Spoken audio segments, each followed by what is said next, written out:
Comunidad Educativa Tolimense, los docentes orientadores del Tolima, los invitamos a tener un encuentro entre amigos. Es un espacio que busca acercar la escuela a la casa, donde podremos aprender, hablar y reflexionar acerca de la realidad educativa, dirigido a niños, niñas, adolescentes y a toda la comunidad educativa. Escúchenos todos los jueves a partir de las 9 de la mañana en su emisora cultural del Tolima, 104.3. Somos Entre Amigos y estaremos más cerca de ustedes. Bienvenidos.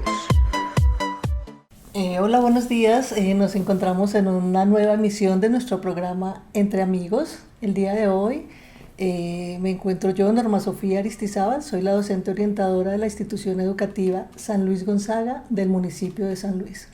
Un saludo muy especial para toda la población sanluiseña y para toda la comunidad tolimense que nos está escuchando.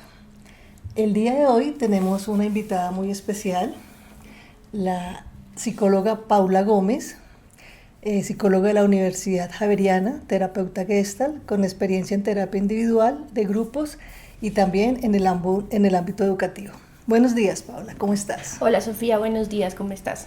Muy bien, gracias, muy contenta de tenerte el día de hoy en nuestro programa. Yo también, muchas gracias por la invitación, estoy muy contenta de poder dirigirme hoy a todos los municipios del Tolima. Yo crecí aquí en el Tolima, en Ibagué, entonces me siento muy complacida de estar aquí hoy con ustedes. Súper, qué delicia que estés por acá y que estés compartiendo este espacio con nosotros y que ya conozcas muchas de las riquezas que tenemos en nuestro bello departamento del Tolima, que además por esta época anda de folclore. De fiestas, De sí. fiestas, aunque bueno, un poco atípicas, pero fiesta. Bueno, ahí vamos. Hoy te hemos invitado para hablar de un tema un tanto espinoso, pero que indudablemente ha tenido o tiene que ver con todos en algún momento de la vida, que es el duelo. No sé, podemos empezar por hablar un poco de qué es el duelo. A mí la palabra duelo me parece una palabra interesante para evaluar porque tiene, digamos, dos orígenes o significados. Por un lado se refiere al enfrentamiento, como cuando decimos que dos personas se fueron a un duelo a muerte, y por otro lado pues está esa connotación que habla de dolor. Y los dos significados nos sirven para hablar acerca de lo que nos sucede cuando sufrimos una pérdida. Por un lado está el dolor, ¿cierto?, que sufrimos por esa pérdida, y por otro, y me parece interesante verlo desde esa perspectiva, es la batalla interna que libramos, por un lado ante la negación de la pérdida y pues por la aceptación, por otro lado, de esa pérdida. Entonces, pues sí, en general sería dolor y esa lucha interna.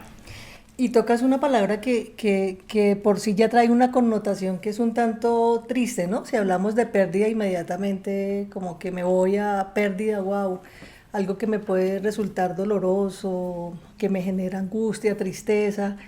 Entonces, bueno, ¿cómo más podremos profundizar en cuanto al duelo? En primer lugar, es importante tener en cuenta que cuando sufrimos una pérdida realmente están ocurriendo dos tipos de pérdida. La primera es la que se llama la pérdida tangible o real, y es pues la que tiene que ver directamente con lo que ya no está, la muerte, ¿cierto? Que esa persona ya no está, no la podemos ver más. Pero la segunda, que es como la más importante y la que tiene que ver con lo que tú hablas de la tristeza y el dolor, es la pérdida simbólica, es decir, lo que para mí significaba la persona que ya no está. Por ejemplo, muere un miembro de una familia, ¿sí? Esa es la pérdida real, esa persona ya no está.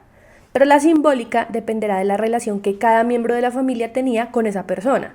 Entonces, frente a la muerte de una misma persona, alguien perderá a su padre, ¿cierto? Otro perderá a su esposo o al amor de su vida, y también dependerá mucho de la relación que yo tenía con la persona que no está. Entonces puede ser que con la muerte de mi padre también yo pierda la persona que más me apoyaba en la vida, o con la muerte de mi esposo yo pierda mi sustento económico. Entonces también el grado de afectación y de dolor dependerá de esa pérdida simbólica. Entonces, bueno, en conclusión, el duelo es un proceso que tiene un comienzo y un final. Y esto es muy importante no perderlo de vista, y es que en el duelo hay un momento en que el duelo en algún momento termina, ¿sí? Es un proceso largo, lento y doloroso, pero como dije, hay un final. Es un proceso personal y único que también dependerá del tipo de pérdida o de la pérdida simbólica, como mencioné anteriormente. Y finalmente, y lo más importante, es que el duelo implica un aprendizaje, una transformación, ¿sí? Muchas veces tenemos miedo de entrar en los procesos de duelo porque creemos que lo único que nos van a causar será dolor y tristeza y que además son procesos que nunca terminan. Y es muy importante tener en cuenta esos dos aspectos. El duelo tiene un final e implica una transformación y un aprendizaje para la persona. Y allí entras a un tema que es un poquito pues fuerte, lo del principio y el final, ¿no? Porque a veces cuando se está afrontando la etapa de duelo, como que pensamos que eso no va a llegar a su final, o sea, en qué momento va a pasar este dolor, en qué momento va a pasar esta angustia, en qué momento voy a superar todo lo que trae el duelo y la pérdida como tal. ¿Tú pensarías que el proceso de duelo tendría que ver, es decir, ese final o el que dure más o el que dure menos tiene que ver con el tipo de duelo, por ejemplo? Bueno, hay varios tipos de duelo. Sí, efectivamente, no necesariamente y no directamente relacionado, también dependerá mucho del proceso individual que haga la persona, pero claro, por supuesto también tiene que ver con el tipo de duelo y el tipo de pérdida. Si quieres miremos un poco eso, como a qué nos referimos con esos tipos de duelo o de pérdida. Vale, me parece bien tener esa claridad, porque para empezar, la verdad, no pensé que hubiese tipos de pérdida y tipos de duelo, es algo nuevo para mí. Son clasificaciones que hacen, digamos, los especialistas, uno puede encontrar varias, pero pues una general que nos puede servir a todos como para estar hablando un lenguaje común, podríamos presentar como una clasificación. Listo, Dani, cuéntanos. Podríamos hablar primero de los tipos de pérdidas, ¿cierto? Hay un primer tipo de pérdida que es como el más común y con el que más tenemos asociado el duelo, que es por fallecimiento y que es, digamos, la principal causa de sufrimiento en el mundo. De hecho, una, digamos, mala concepción que tenemos sobre el duelo es que el duelo solamente se relaciona con fallecimiento, pero hay otros tipos de pérdida. Por ejemplo, las pérdidas relacionales, que tienen que ver con las rupturas amorosas, las separaciones familiares, los divorcios o incluso cuando se termina una amistad, ya sea porque hubo un pleito o porque hubo un cambio de ciudad. Luego están las pérdidas materiales, cuando yo pierdo mi casa, hubo un incendio, me embargaron, en el desplazamiento forzado, por ejemplo. Las pérdidas funcionales, que es cuando pierdo algún sentido, la vista, el oído, o pierdo una capacidad, ya no puedo caminar, pierdo un miembro, una mano. Incluso hay personas que viven procesos de duelo cuando pierden piezas dentales. Y están las pérdidas propias del ciclo evolutivo, que es pues como cuando envejecemos. Cuando envejecemos perdemos capacidades, perdemos independencia, perdemos autonomía, ya dependemos de otros, perdemos fuerza, perdemos memoria. Y digamos que culturalmente no estamos educados para entender que todos estos tipos de pérdidas llevan consigo también un duelo. Entonces muchas veces sufrimos esos tipos de pérdidas y no sabemos cómo atravesarlos emocionalmente. Y finalmente estamos hablando casi que de la vida misma, ¿no? Porque desde que nacemos estamos perdiendo, ¿no? Tiempo, perdiendo lo que dices, los ciclos vitales y siempre nos estamos enfrentando a la pérdida. Sin embargo, es de las cosas más difíciles que nos toca a los seres humanos afrontar las pérdidas, sea cual sea. Exactamente, eso que tú dices es clave para entender el duelo y es que las pérdidas hacen parte de la existencia humana, no podemos elegirlas, no podemos evitarlas, todos vamos a sufrir en algún momento una o varias pérdidas y son necesarias para la evolución y la transformación personal. Entonces, bueno, te sigo contando un poco sobre los tipos de duelo, ya como tal. Existe un primer tipo de duelo que se llama el duelo anticipado, que es cuando, por ejemplo, ha habido una enfermedad crónica o un proceso de separación o de divorcio largo que ha permitido que uno, digamos, anticipadamente se esté preparando y empiece a hacer el proceso de duelo antes de que ocurra como tal el evento. Luego está el duelo retardado o inhibido o negado, que tiene que ver cuando nos pasa a muchos, la verdad, y es que no aceptamos la pérdida, ¿cierto? Entramos como en ese estado que culturalmente es muy común, que es hacernos los fuertes, reponernos rápidamente, pasar la página, y entonces no vivimos el proceso de duelo como tal, pero luego ocurre otro evento, otra experiencia vital importante, y digamos que ese duelo que estaba pendiente como que vuelve y sale. Entonces son casos de personas que están atravesando procesos de duelo por pérdidas que sucedieron hace 10, 15, 20 años. Incluso allí suceden cosas como, por ejemplo, que hay gatillos, digámoslo así, que desencadenan esos duelos, ¿no? Yo recuerdo mucho una experiencia con una compañera de la universidad que siempre que hablaba de la muerte de su mamá decía que ella nunca pudo llorar y que tenía eso ahí como tan guardado y que no sabía en qué momento. Y en algún momento tuvo como algo, le disparó por algo de una materia, no recuerdo muy bien, y eso era una manera, no había forma de poder pararla, y luego hacíamos el análisis y pensábamos que tenía que ver mucho como con esos duelos que tiene allí guardados, con esos dolores que solemos guardar algunas personas y que no nos hacen para nada bien. Y es que es importante elaborar el duelo, pero perdona, continúa. No, exactamente, es que lo que dices es muy importante no perderlo de vista porque a veces creemos que cuando nos hacemos los locos o pasamos la página o no miramos, como que ya eso lo resolvimos. Y una característica del duelo es que el duelo hay que atravesarlo. Así nosotros nos tomemos 1, 20, 30 años, el duelo siempre está ahí esperando a que lo atravesemos y hagamos toda la fase hasta resolverlo. Eso que queda inconcluso, tarde que temprano, como tú dices, con algún gatillo, sale por algún lado. Y bueno, eso nos lleva a hablar del duelo crónico, justamente. Y es que muchas veces las personas, hay una primera fase del duelo, que ya luego pues podemos hablar de eso, pero hay una fase inevitable que es la fase del dolor, ¿sí? La fase del sufrimiento. Lo que sucede es que algunas personas se quedan como atrapadas en esa fase, ¿cierto? Y no avanzan hacia las otras fases de resolución del duelo y entonces se quedan como en lo que se llama como un duelo crónico. Son personas que han pasado 30, 40 años desde que han sufrido una pérdida y la persona sigue como en el mismo estado inicial de la pérdida.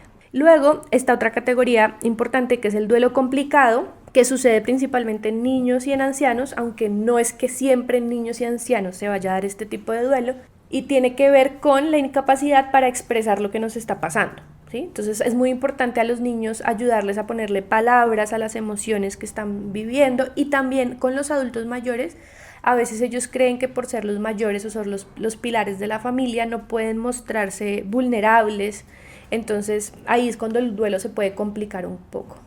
Y luego finalmente está el duelo ambiguo, que digamos que es un duelo complejo y difícil de entender porque es cuando no hay certeza de la pérdida. ¿Sí? Eso sucede mucho, por ejemplo, en los casos de desaparición forzada, en los casos de desplazamiento, y es que yo todavía no puedo como iniciar el duelo porque no tengo certeza de la pérdida que tuve. Todavía hay como una esperanza de que la persona aparezca o de poder regresar, que también se puede dar un poco en los casos de suicidio, ¿no? En el suicidio hay una especie de duelo ambiguo porque por un lado pues está el dolor de la pérdida, pero también aparecen emociones como la rabia, ¿cierto? Y la culpa, ¿no? La rabia porque cómo voy a estar triste por esta persona que decidió tomar este camino y quitarse la vida, o la culpa, y aparecen frases como ¿cómo es posible que no me haya dado cuenta? ¿Sí? Como no supe que esta persona necesitaba ayuda. Entonces ahí también podríamos hablar de duelo complicado o de duelo ambiguo. Haces mención de un tema que me parece también muy complicado y también interesante ahondar, aunque bueno, hoy no es la oportunidad para hablar de él, que es el suicidio, y también pues habla respecto a esas pérdidas o cuando estas personas que están sufriendo esas desapariciones que no se saben si sucedió o si no sucedió y en realidad son situaciones bastante complejas. Y en este momento también nos encontramos en una situación de contingencia a nivel mundial. La cuarentena, el encierro, el distanciamiento de los seres que amamos, porque pues hay algunos núcleos familiares que pudieron quedar juntos, pero sin embargo es difícil que esté toda la familia extensa, la familia nuclear, incluso hay muchos que quedaron mamás y los hijos están en otros lugares, en su lugar de trabajo. Y esto de alguna manera también nos expone más a la zozobra, ¿no? El saber que existe un virus que está matando gente, y existe la pregunta diaria, yo creo que de todos, ¿será que me toca a mí o le toca a alguien de mi familia? ¿Tú consideras que existen agravantes para asumir el duelo en tiempos de COVID? O sea, ¿se complica mucho más la situación, el dolor, la angustia? Sí, efectivamente yo creo que esta situación que estamos atravesando le da al duelo unas características particulares. Si bien pues todo lo que hemos conversado hasta aquí aplica para esto, como bien tú dices, está toda la incertidumbre, la zozobra, y hay una cosa particular con la que nos hemos estado enfrentando en el caso del coronavirus y las pérdidas en este tiempo de pandemia, y es que no estamos pudiendo realizar adecuadamente las despedidas, ¿sí? Sabemos que cuando uno de nuestros familiares entra a la clínica por COVID, sabemos que entra, pero no sabemos cómo va a salir, cuándo va a salir y si sale, en el mejor de los casos, pero si no sale, sabemos que están saliendo los cuerpos, digámoslo así, aislados y no podemos hacer el ritual de despedida, no podemos hacer la velación, no podemos hacer el entierro. Y la verdad es que esto sí puede llegar a complicar un poco el duelo si no lo trabajamos bien a tiempo, porque el ritual de la velación, del entierro y demás es parte fundamental del proceso de pérdida y duelo. Porque, ¿qué sucede? Que para poder iniciar un proceso de duelo, una de las primeras cosas que tiene que haber es la conciencia de la pérdida, ¿sí? Y el contacto con el cuerpo que ya está sin vida es como ese primer indicio que me dice, esta persona ya no está, este cuerpo ya no tiene vida y aquí ya no está la persona que solía estar. Y ese, digamos que es una parte fundamental de ese proceso para iniciar el duelo. Entonces, lo que sucede es que justamente está esa incertidumbre, no sé qué pasó con mi ser querido, a dónde se lo llevaron, no pude ir a hacer ese acto de despedida. Y segundo, porque en todas las culturas, incluidas la nuestra, con las variaciones de cada cultura, los rituales son muy importantes y el ritual de velación y el ritual de entierro es muy importante porque también es el momento en que yo me despido de ese ser querido, le digo las últimas palabras a ese ser querido y hago ese acto que me permite como marcar un antes y un después y decir, a partir de este momento esta persona ya no está. Entonces, como no estamos pudiendo hacer eso, sí que nos encontramos con casos de duelos que se complican un poco por esa falta de ritual. Pero bueno, es importante saber que hay cosas que podemos hacer, aunque no podamos propiamente ir a enterrar a nuestro ser querido o ir a despedirnos, sí podemos hacer cosas para mitigar un poco ese impacto y despedirnos o hacer algo para cerrar ese ciclo. Sí, claro, y que allí hay algo también importante y es, bueno, no solo que se están perdiendo personas, o sea, que se están enfrentando duelos por el mismo COVID, sino que además también llega la muerte sorpresiva de alguien que no se esperaba, un ser querido, y de todas maneras no podemos asistir, no podemos estar presentes, no. Es una situación muy, muy fuerte y complicada y sí, me parece súper importante que nos menciones como esas maneras de mitigar, cuál sería la mejor manera, pues no sé si existan mejores maneras cuando hablamos de duelo para enfrentar una situación que en lo personal me parece súper dolorosa, súper fuerte, pero supongo que sí podemos contar con algunas herramientas, así sean mínimas, que nos permitan como llevar el camino y la carga un poquito más en paz o hacerlo un poco menos dolorosa. Sí, efectivamente. Sí, o sea, sí hay cosas que podemos hacer actos simbólicos, aunque no podamos ir propiamente a la sala de velación o al cementerio. Podemos hacer, por ejemplo, nos podemos reunir en familia y podemos hacer un acto simbólico de despedida, podemos con objetos de la persona que partió, con imágenes de la persona que partió, podemos hacer una velación en la casa, aunque no esté su cuerpo físicamente, y podemos hacer también entierros simbólicos, por ejemplo, escribirle notas, ¿sí? Es muy importante, una de las estrategias claves para el manejo del duelo es poder darme la última oportunidad para expresarle a la persona que partió lo que tenía pendiente por decirle o lo que me gustaría decirle una última vez aunque ya no esté. Entonces puedo escribirlo en una carta y enterrarlo, por ejemplo, pero sí podemos hacer esos actos simbólicos en familia o de manera individual en la que nosotros como que marquemos ese momento de decir hasta aquí estuvo esta persona físicamente y ahora empieza como la etapa sin ella. Y discúlpame allí que te interrumpa, esos actos simbólicos, esa reunión familiar, ahora que estamos también con la época de la virtualidad, ¿cabe también hacer ese tipo de encuentros virtuales con la familia para hablar del tema? Sí, yo la verdad no vería ninguna razón por la que no hacerla.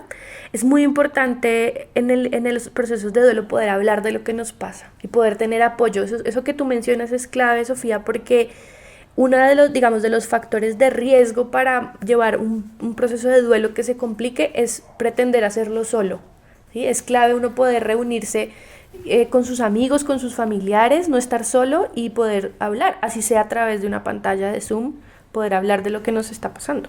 No, pues el tema está muy interesante y me estaban contando aquí, me estaban diciendo por el interno que una persona está muy interesada en conocer otras estrategias, pues le parece muy esto de, por ejemplo, de hacer lo de la virtualidad, de poderse reunir. Sin embargo, hay algunas personas que no tienen pues estas posibilidades, estos recursos. Igual estamos llegando en este momento a las comunidades, a las personas que son muchos en sectores rurales, ¿no? Entonces sí existe como que quisieran escuchar muchas herramientas muy prácticas, muy desde lo cotidiano, muy desde la vida de cada día, que cómo podrían enfrentar ese duelo, en qué nos podrías orientar respecto a eso. Bueno, acciones concretas y bueno, no tan concretas. Como punto de partida, lo más importante es aceptar que uno está en un proceso de duelo, ¿sí? Es como poder decirlo en voz alta y darse cuenta que está atravesando por una pérdida y necesita ayuda, ¿sí? Entonces, una de las cosas como más importantes para tener en cuenta es que el duelo nos confronta con la vulnerabilidad. Como ya te decía, culturalmente tenemos esto como de querer ser fuertes, querer superar las pérdidas y pasar la página, pero una acción concreta para el proceso de duelo es llamar a alguien o es poder decirle a alguien necesito ayuda, verbalizarlo. Suena obvio, pero no lo es tanto y realmente no sabemos hacerlo muy bien. Lo segundo también es respondernos a una pregunta que es clave y es ¿quién soy yo ahora sin esta persona? El duelo nos confronta también con nuestra identidad. Entonces poder responder, bueno, ¿quién soy yo ahora que no tengo a mi esposo? ¿Quién soy yo ahora que no tengo a mi madre que era mi apoyo incondicional? Eso también es clave para el proceso de duelo. Ahora sí hablemos de aspectos más prácticos. Entonces, como yo les decía, sirve mucho saber que el proceso de duelo tiene un inicio y un final y unas etapas.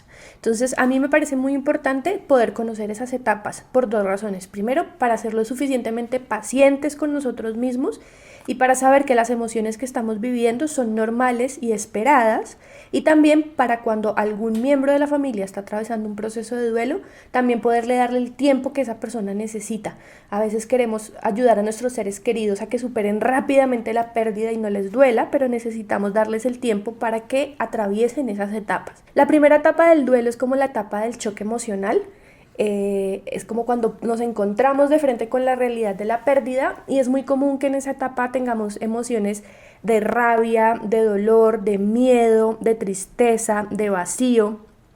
En esta etapa hay una tarea específica por hacer y es que reaccionemos. Digamos, la tarea específica es reaccionar y reaccionar quiere decir verbalizar, es poder decir estoy triste, estoy mal, necesito ayuda. Ya les había mencionado eso. Luego, la segunda fase es como lo que llamamos la fase aguda y es cuando nos enfrentamos realmente a la ausencia de la persona en la cotidianidad. Es cuando nos damos cuenta que la persona ya no está y que nosotros tenemos que seguir con nuestra vida. En esta fase es muy importante una tarea específica que es recordar. A veces cuando estamos atravesando procesos de duelo no queremos recordar, no queremos tener recuerdos, no queremos ver fotos de la persona, no queremos ver ropa de la persona.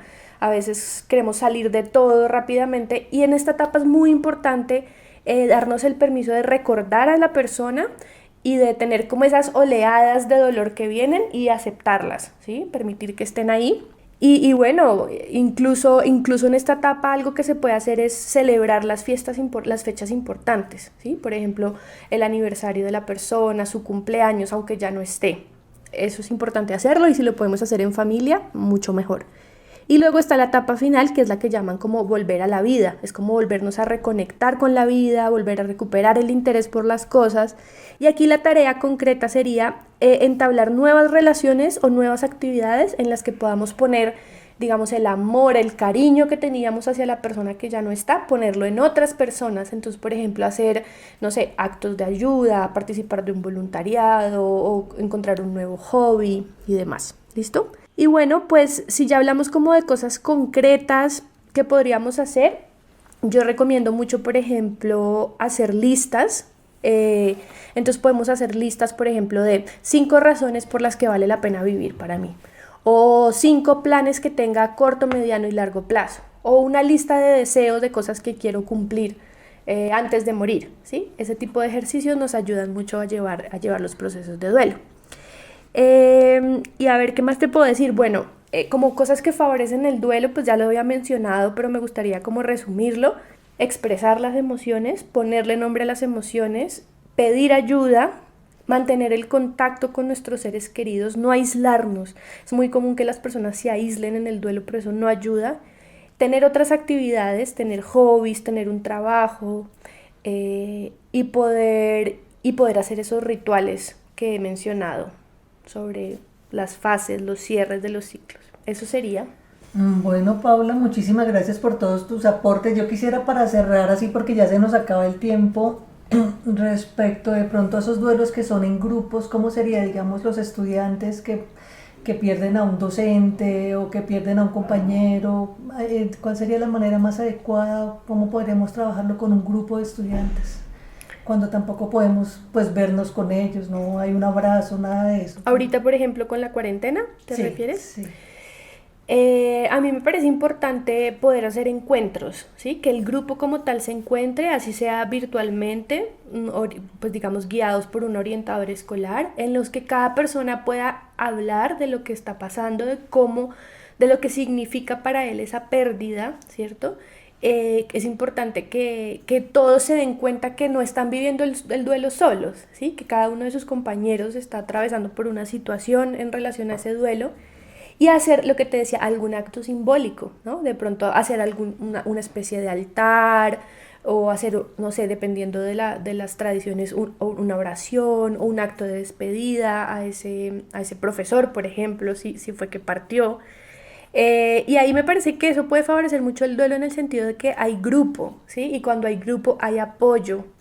Y de todas maneras siempre recordar que cada persona vive el duelo de manera única y particular. Bueno, Paula, muchísimas gracias, de verdad que muy importantes los aportes que nos has dado el día de hoy. Espero que a todos nuestros radioescuchas en realidad les hayamos aportado algo, que estas estrategias les sirvan para algo. Les deseamos un excelente fin de semana y nos veremos en un próximo encuentro entre amigos.